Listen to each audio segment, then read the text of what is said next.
So, I bought this from 7-Eleven. At nagsisisi ako, ngayon pa lang, na nagpa-ice pa ako. Sabi ko naman less ice. Pero, dapat pala wag na lang. Sarap siya. Tapos meron siyang yung pearls na sumasabog. Kalimutan ko yung tawag sa ganun. Bobak. Bobak pearls pa tawag doon. Basta yung pearls na sumasabog. Topping pearls. Topping. Yun. Tapos, I had $40 kanina.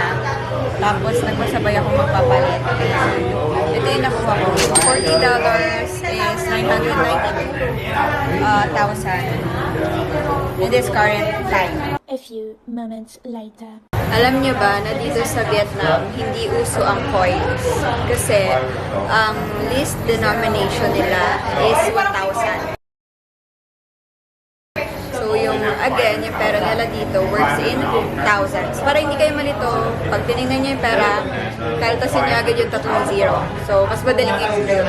And yung pinakamadaling conversion na magagawa nyo to peso is i-times 2 nyo. So, kunwari, meron kang 10,000 or may binili kang 10,000, nasa 20 plus siya in Philippine peso. And yun lang. Hello everyone and good morning. Welcome to my vlog. Sabi nga, good morning. Day 2. Good morning. So ayan, welcome to our day 2 here in Vietnam. So for today's tour, we're going to Mekong Delta River. It's a 2-hour drive from our hotel. So I have here my baon breakfast. So, trinay ko yung banh mi ng 7-Eleven. Hello, Zach. Tapos, itong chrysanthemum honey tea nila. So, I'll have this in the bus and matutulog habang nasa biyahe. Yun lang, tara na! Today we have a bit early because like for our total distance, it's like for 90 kilometers. We will start from the city, street, then we go out to the freeway. Then we can ride like with container, the truck, the scooter, and then we get on the highway. The highway in Vietnam so far is only allows for the car, for 4 wheels above. They ban for the scooter, motorcycle to get on the highway. Anybody know the reason? Accident, correct. And one more thing that you must to know about the Vietnamese, they are one of the worst driver in whole around the world. Especially for like when we have our on scooter, we ride our scooter. When we're riding, we all believe that the road was open and fun by our family. So when we're riding, we just relax, just chilling, one hand riding for the gear and one hand smoking. enjoy. Then we ride like zigzag, we ride like speed up, and sometimes because of those things, it's caused like a big crash, the accident. Dito kami sa bus ngayon and nakainin ko to. Itong banh mi baby. So, let's try this. Hirap besh. Kalat kainin. Makalat siya kainin kasi yung tinapay niya is baget. In fairness, masarap. Ito, yung banh mi baby is sausage with pork floss. How is the aircon?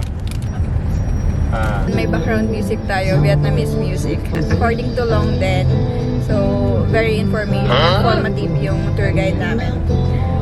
Yung Mekong River, kasama siya sa 12 longest river in the world. Tapos, yung haba niya is nasa 4,200 kilometers. So, parang China to Myanmar. Nagkikwento silang kanina about Mekong River. Silang mga Vietnamese, ang tawag nila sa Mekong River is Go Lang. So, basta yung pronunciation nila depends dun sa accent ng mga vowels ng A, E, I, O, U. So, meron silang 5 accents. And, for example, yung MA, pag regular MA lang, ma. time ang ibig sabihin sa kanila nun is ghost. So yung ma, yung M, tapos yung A, yung may accent siya sa taas na parang smiley. Ang ibig sabihin sa kanila nun is mother. Yung ma, yung accent niya is yung hat ng ganon, yung hat. So, ibig sabihin sa kanila nun is, by the way, kasi yung pang fourth is yung parang ma, ang ibig sabihin sa kanila nun is horse. Tapos yung pinakahuli, yung pinaka-lowest tone. So, yun yung 5 accents nila dito. So, it really varies on how you speak and your tone dun sa ibig sabihin ng word. So, kagaya ng pho. So, yung pho noodles, ang tamang pronunciation nun is pho, parang ganon. So, ibig sabihin yun yung noodles. Pag sinabi mong pho lang, ibig sabihin ng prostitute. So, alam niyo na, kapag nag-visit kayo dito and nag-visit kayo ng noodle shop, pag umorder kayo ng pho, yun yung dapat na, na tamang pagbikas. Pho, ganon. Hindi yung pho kasi baka mamedalhan kayo ng, ng prostitute. Tapos may chika pa siya kung paano isinusulat yung names nila. So, kung sa atin, sa Pilipinas, we write our names, first name, middle name, and last name. Sa kanila baliktad. It's last name, middle name, and then first name. Tapos may intriguing dun sa surnames nila kasi yung Nguyen na spelling Nguyen, it is pronounced as Wang. Wang. Ganon. Tapos, parang 46% of Vietnamese people have that same surname. Pero hindi lahat sila related sa isa't isa. Way back daw, they did that to support the Wang dynasty. We are here at our first stop. Oh, look at all those. Coconut fiber. This is like all of the silk. So, like Vietnam silkworm, we depends on the food that you feed the silkworm. They will create a different kinds of texture of fabric. So, silkworm in Vietnam only, we feed them with the strawberry leaf, and they have like 2 main color. This is like the normal color with white, and they have a special color with yellow. So Depends how on did it become the gene. yellow? Yeah, this is the machine. That's the machine they use to create the silk. Yes. And then Ooh, this is like then that's the roll. byproduct. Yeah, the roll fabric. Bamboo fiber. Pagkagaling ko lang dun sa loob, tapos bawal kasi mag-video. Ayan, may bit-bit ako. Tapos, ito yung first stop namin bago kami magpunta sa Mekong. Tapos, pagkapasok namin doon sa loob, dinemo sa amin yung mga iba't ibang products that were made with from bamboo and coconut. Tapos, grabe, mabubudol ka talaga kasi dinedemo niya talaga sa'yo, harap-harapan, ganun. Tapos, madaming products from toothbrush, toothpaste, up to sa mga panloob na damit.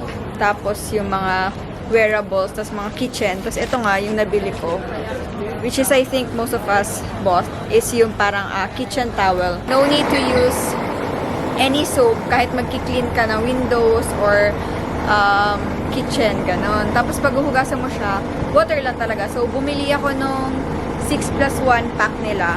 Mabubudol kayo pag pumunta kayo dito. So, make sure to bring your wallet. Kasi ako, ayan, wala akong bitbit, nangutang lang ako. Here we are at the Mekong River.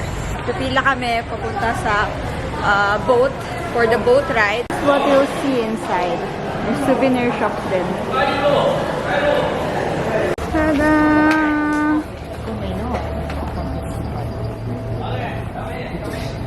So what's amazing here is that yung color ng river nila is naturally brown. And that is not because madumi siya, but it's because yung ilalim niya is mud. That is the boat that we're going to ride. The port. Our number is 98. Tada! Ang cute ng boat namin.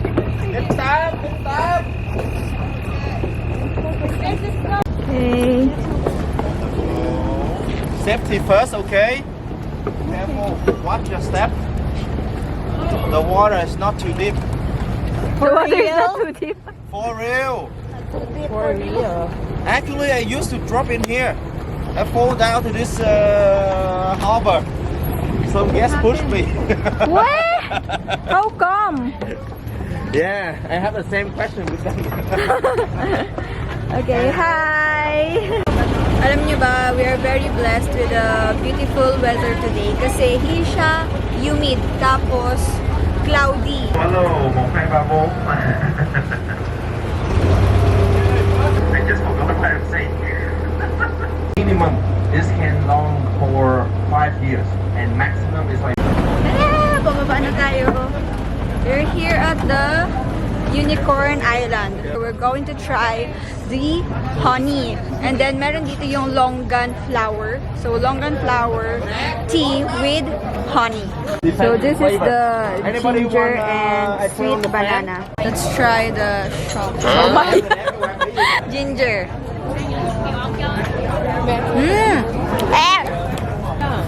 Ahang. Hindi ko na kaya ahang. I'll try the banana.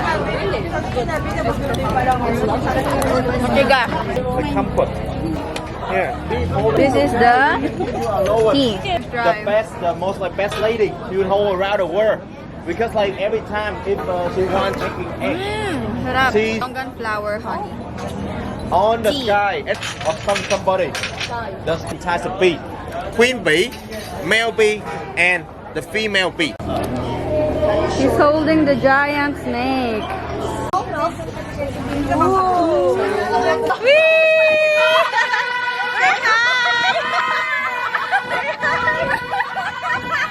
So, andito kami ulit sa another free taste sa next destination namin. Fruits! Oh. Kain! Pinya. Tapos may tea ulit. Papaya. Guava. So, sabi ni Long, while we're eating this, the Vietnamese folks will sing a Vietnamese song to serenade us. Tapos parang merong 10,000 dong na pwede nyo ibigay na. And hanggang doon na lang yun, huwag nyo na daw tataasan. 10,000 dong is enough for them. For one person ah.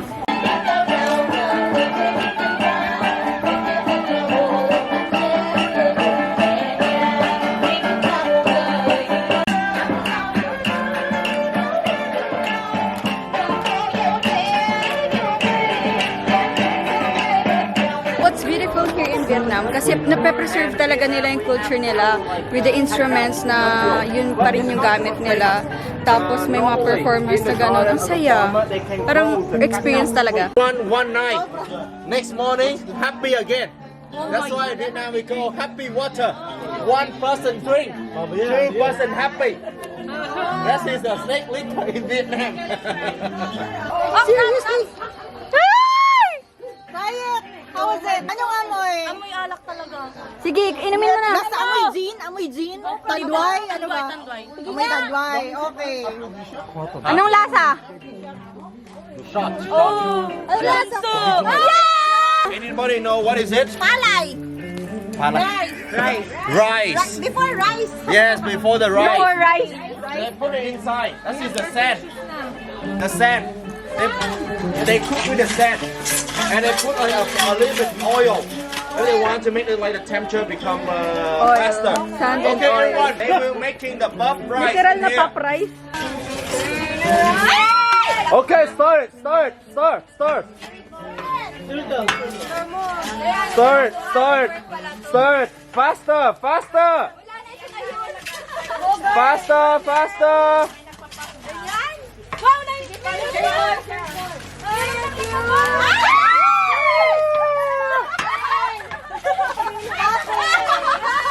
No, see the pop rice. Oh my God! So cute! Rồi đại ca ơi, làm vô đây làm đi đại ca ơi. Pop rice. Ooh, nice. See all the sand come out. No, correct. Let's try yung niluto natin popcorn. Yes. Like caramel. Yes. Popcorn nga. Popcorn talaga. Masarap. Tapos siyang kanin. So, sasakay na kami sa bangka. You step in the middle. You sit in the middle. Can you hold? Ayaw ka ba? Guys. Mag-vlog ka muna. Bigla ko na yun. Naghahawak lang po ako nito. Babalik ka na. Ang cute for the experience. Hello. Ako yung resident na Pinay Hello. Ang chika nilong kanina, ano daw, illegal daw dito yung parang kunin yung mud under the river. Kapag gagawin nyo yun, you have to secure a permission from the government. Kasi yung mga mud na yun pala is ginagawa nila parang for pottery, tapos cement. Basta ang ganda dito, sobrang rich ng culture nila. And nakakatuwa kasi pine-preserve nila. Hi! Ang cute. Thank you po, boat rider.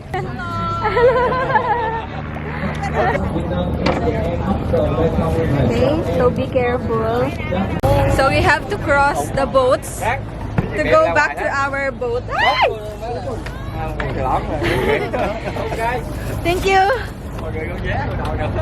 Okay, so we're back in our boat. Woo! Ang saya. So you still feel hot? Yeah. After that drink, still hot. No more again. No more. You, how are you? Good. Good. Parating pa lang din yung iba naming mga kasamahan.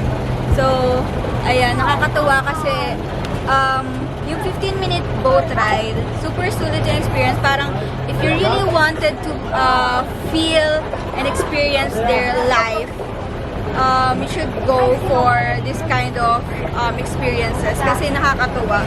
Tapos yung mga ganon, you have to give them a tip.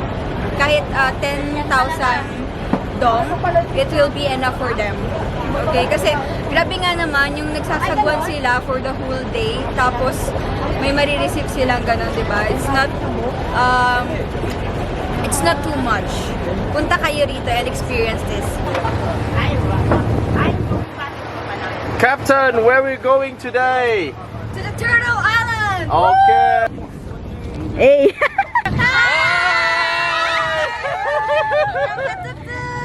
Okay. Everyone. Hello, Vietnam! Hello, Vietnam. Welcome sa farm ko. Sa farm po ako lumaki. May simpleng buhay. Say hi! So after the tuk-tuk ride, andito naman kami for lunch. Tapos, ayan. Hello, buy souvenir. Later. Ayan. So may mga souvenirs. Tapos parang may playground.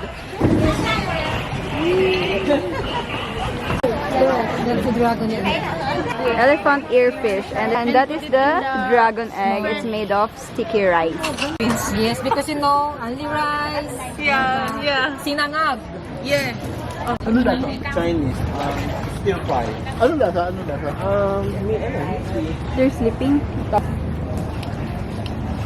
May karne ba yun? Oh, nice. Oh no! Yummy. Wow, crunchy. Yum. Oh no. Ang dami nila. Sandali lang.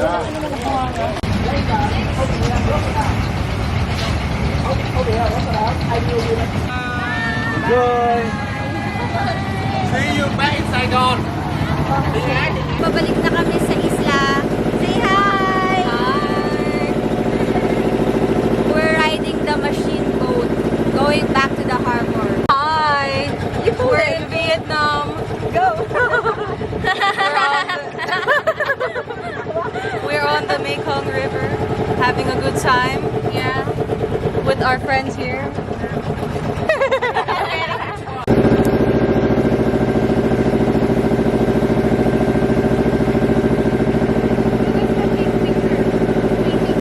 The coconut.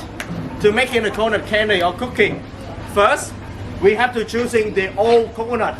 Okay. And how we can know which one is old and which one is young by shaking. And many more. 10% Coconut coffee. more sugar. Coconut taro. Taro. Complimentary coconut juice.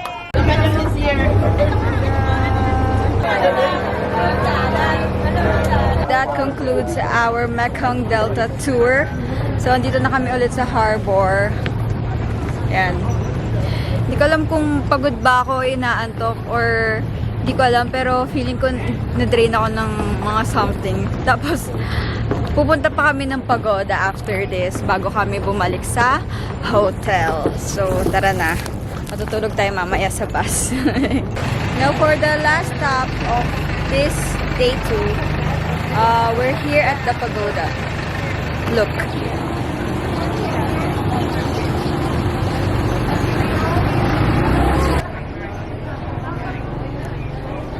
Ang chika ni Long kanina, dito daw sa Vietnam, yung religion nila is Buddhism, but they are free to choose which religion they wanted to join. And here in Vietnam, they have two types of Buddhism, the northern and then the southern Buddhism. Tapos parang sa northern, dun yung Happy Buddha. And then the other is that one that's sleeping.